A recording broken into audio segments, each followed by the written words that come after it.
Colin, Norick, and I'm from Columbia Falls, Montana, all the way up by Glacier National Park. I'm looking at Stanford University, and my interests are in cognitive science, computer science, and astronomy or philosophy.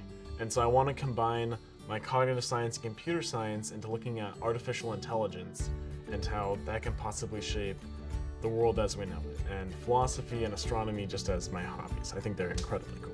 When I was young, I was diagnosed with severe autism. As I've gone through my life, it's had a huge impact on me. When I was young, I was extremely lucky to get an early diagnosis. And so all the therapy is essentially based around trying to break the mold of like, I get this, or I need this, I want this, and trying to like show the person that they have, that they're other people around them, and trying to build that consciousness. I moved into therapy for 7 hours a day, essentially for months, okay, no breaks. When the therapist left, my parents would have to continue the therapy. And so for me, what's interesting about the experience is that I wasn't aware of myself.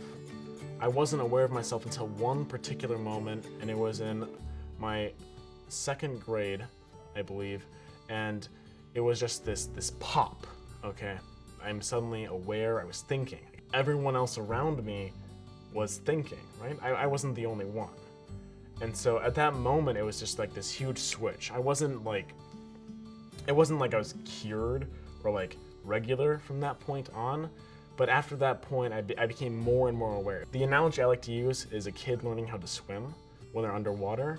And so I was able to like, surface into consciousness and then, pull myself back up again and again until I could learn to tread water. It's an incredible thing because at that moment I realized that not only was it not just about me, but that I became conscious because of others. It wasn't me. I had 4 different therapists. I did like neural therapy for years. I had my mother who dedicated so much time, and it made it painfully clear to me that you can't tread water, you can't learn to swim without someone to teach you.